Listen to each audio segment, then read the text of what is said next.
IT 트렌드를 소개해드리는 사이언스 앤 IT 시간입니다. 네, IT 칼럼니스트 이효은 씨 나와 계십니다. 안녕하세요. 안녕하세요. 네, 오늘은 어떤 IT 트렌드 살펴볼까요? 예, 요즘 연말 연시라서 여러 가지 일들로 굉장히 바쁘신 분들 많이 계시잖아요. 그렇죠. 송년회다, 막년회다 해서 이제 약속도 많고요. 정리하고 챙겨야 할 것들도 굉장히 많이 늘어나고 있는데요. 네네. 오늘은 이렇게 바쁜 분들을 도와줄 스마트 비서들에 대해서 한번 알아볼까 합니다. 네, 스마트 비서라고 하면 뭘까요? 똑똑한 비서일까요? 보통 비서 업무라고 하면 네. 방문객이나 아니면 전화를 응대한다거나 아니면 일정을 대신 관리해 준다거나 아니면 문서를 작성하거나 하는 그런 일들이잖아요. 네. 네네. 간단히 말해서 이제 한 사람이 해야 할 여러 가지 일들을 챙겨주시는 분들을 보통 비서라고 부르는데요. 당연하겠지만 이 스마트 비서라고 부르는 앱이나 서비스들은 이런 것들을 사람만큼 할 수는 없습니다. 그럼 이게 무슨 스마트 비서냐 그러실 분들도 계실지 그렇죠. 모르겠는데요. 예. 대신 스마트 비서는 필요한 정보를 대신해서 좀 찾아주고요. 또 그것을 잊지 않게 도와줍니다. 그래서 그것만으로도 이제 큰 도움이 되는 거죠. 사실 보통 우리가 정보가 필요할 때 알아서 검색을 하거나 찾는 경우가 대부분인데 그런데도 불구하고 스마트 비서들이 필요한 정보를 찾아준다. 이게 무슨 의미일까요? 예, 간단하게 말하자면 이게 자동화된 검색이냐 아니면 수동으로 검색한 것의 차이냐 이것이라고 이제 보면 될 것 같습니다. 네. 그러니까 우리가 직접 검색어를 입력해서 찾는 것이 일종의 수동 검색이라면요. 스마트 비서 서비스들은 자동 검색 서비스를 지향합니다. 일종의 스마트 도우미 서비스 같은 건데요. 예를 들어서 가장 많이 사용하는 스마트 비서 서비스 가운데 구글 나우가 있습니다. 네. 안드로이드 스마트폰에선 대부분 기본으로 내장되어 있는 기능인데요. 네네. 이 기능을 사용하시면 재미있는 것들 꽤 많이 발견하실 수가 있습니다. 뭐죠? 우선 이용자가 있는 위치를 파악해가지고요. 날씨를 자동으로 알려줍니다. 그리고 제가 혹시 영화 정보 같은 것을 검색한 적이 있다라고 하면요.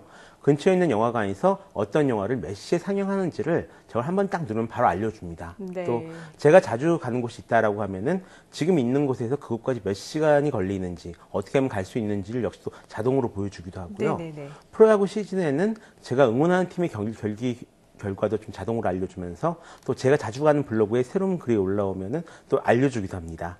한마디로 이 서비스 하나만 딱 키면 제가 필요한 정보들이 줄줄이 나타나는 거죠. 네, 예전에 휴대전화로 무엇을 알려준다 하는 거는 고작 알람 정도였는데 지금은 이것저것 다 알려줍니다. 그렇다면 기존에 무엇을 찾아봤다 그것만으로도 다른 정보를 알아서 보여주는 게 가능한가요?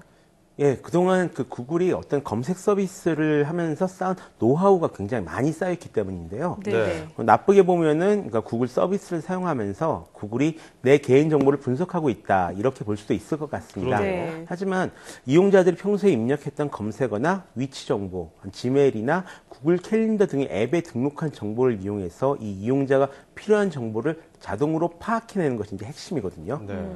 예를 들어서 얼마 전에 제가 해외여행을 한 적이 있었는데요.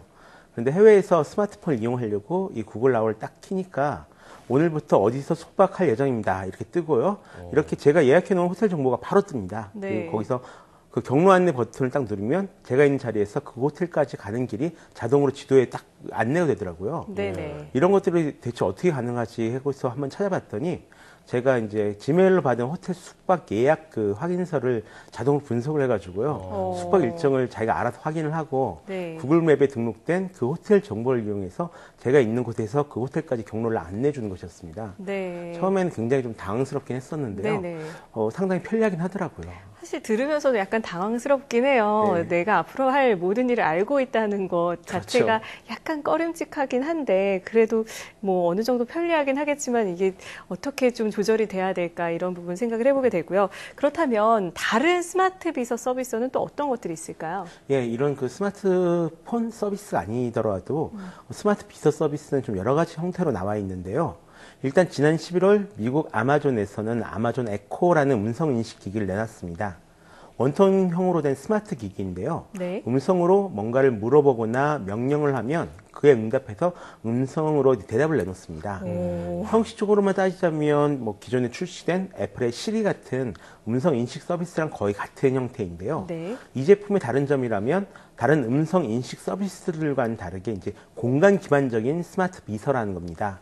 예를 들어서 이 제품이 거실에 놓인다면 거실에 있는 모든 사람의 명령을 알아듣고 실행하게 되겠죠. 이와 비슷한 개념으로 또 먼저 나온 제품도 있습니다. 지보라는 이름의 패밀리 로봇인데요. 네. 아직 출시된 제품은 아니고 현재 첫 번째 프리오더가 끝나서 물량을 생산 중이라고 합니다. 전에도 한번 소개한 적이 있었던 것 네, 같은데요. 이 로봇 같은 경우에는 카메라를 이용해서 가족 구성원들의 얼굴을 인식하고요. 음성 명령으로 움직입니다. 물론 진짜 움직이는 부분은 이제 머리밖에 없지만요. 아마존 에코와의 차이점이라면 역시 통신 기능일 텐데요. 단순히 말을 알아듣고 정보를 전해주는 것뿐만 아니라 이 로봇을 이용해서 가족 간에 문자 메시지를 전달하거나 아니면 어떤 알림 이런 것들 메시지를 전달하는 것도 가능하다라고 합니다. 네, 이것들을 보니까 영화 허에서 사만다가 인공지능 소프트웨어 아니겠습니까? 그것과 비슷한 게 아닌가 이런 많이 생각이 비슷하죠. 드는데 이게 사실 그동안에 검색했던 내역들을 다 분석해서 미리 이렇게 어떤 것을 할지 예측해서 알려준다. 문제점은 없겠습니까? 아무래도 솔직히 말씀드리면은 아직 이런 서비스가 많이 활성화되지도 않은 상황에서 어떤 문제점을 얘기하는 것이 어떤 의미가 있을까 그래서 싶은 좀 그런 악용될 생각도- 수 있는 여지가 네, 있지 않을까. 그렇죠. 근데 실은 벌써부터 등장하고 있는 문제들이 있긴 있습니다. 첫 번째는 음성 인식의 인식률인데요. 네. 영어는 꽤 높은 편이지만 한국어 인식률은 아직까지 신뢰할 만한 수준에 이르지 못했습니다. 네. 그래도 몇 년 전에 비교하면 정말 좋아진 편이긴 하지만요. 다른 하나는 아까도 이야기하셨다시피 이 스마트 비서 서비스는 이용자의 개인적인 데이터를 취합해서 앞으로 필요한 정보를 예측하는 그런 기능을 가지고 있습니다. 네. 그런데 여기서 굉장히 불안하게 여기시는 분들이 좀 많이 계실 것 같은데요. 게다가 이건 내 개인적인 정보인데 그걸 서비스 회사에서 저렇게 이용해도 되는 거냐고, 또 그렇다고 이걸 이용하지 않겠다라고 개인정보에 약간의 동의를 하지 않으시면 서비스를 아예 이용할 수가 없거든요. 그래서 이런 문제를 빨리 어떤 해결하는 것이 중요하다라고 생각합니다. 네, 정말 개인의 사생활 노출에 대한 부분도 문제지만 예. 너무 또 스마트 서비스에 의존을 하게 되면 우리의 기억력이나 새로운 물건에 대한 습득력 이런 것들도 좀 떨어지지 않을까 싶어요. 저도 뭐 이렇게 계획을 세울 예. 때 이제는 캘린더를 너무 의존하게 되더라고요. 그렇죠. 확실히 그 사람이 뭔가를 스마트 알게 캘린더. 되고 예. 그런 지식을 활용해서 어떤 것을 활용할 줄을 알게 되는 것도 일종의 습관 같은 건데요. 몸에 배어 있는 것들이 대부분 자연스럽게 몸에서 자동화되는 그런 것들이라고 생각하시면 됩니다. 그런데 이 스마트 비서들이 정말 똑똑해지기 시작하면서 우리가 스스로 하던 많은 것들을 기계에 맡겨버리게 되거든요. 예를 들면 이제 우리가 전화번호를 외우고 있는 것은 자기 번호 외에는 거의 없죠. 맞아요. 그렇죠. 예. 외울 필요가 없어졌으니까 이제 네네. 스마트폰이 다 기억을 해주니까요. 그래서 또 제가 아는 한 분 같은 경우는 스스로 캘린더 프로그램의 노예라고도 합니다. 일정이 다 입력돼 있으니까요. 아침에 출근해서 하루 일과가 시작되면 캘린더 프로그램에서 알람이 딱 뜬대요. 그러면 네. 30분 후에 회의가 있습니다. 그럼 네, 회의 준비하고요. 맞습니다. 30분 후에 미팅이 있습니다. 미팅 준비하고 이게 계속 이대로 움직이면서 생활한다라고 하시는데 황현주 앵커와 같은 네, 제 일정을 얘기해 주시는 것 같아요. 예. 이렇게 그 스마트 비서 서비스를 통해서 머리가 편해지는 것은 굉장히 좋은 일이지만 너무 그런 서비스에 이끌려 다니지 않도록 신경을 많이 쓰셔야만 할 것 같습니다. 네. 뭐 약속이나 일정을 잊어버리지 않도록 도와주고 유용한 정보를 빠른 시간 내에 제공해 주는 것은 좋지만요. 필요 이상으로 사용하거나 의존하지는 않도록 주의해야겠습니다.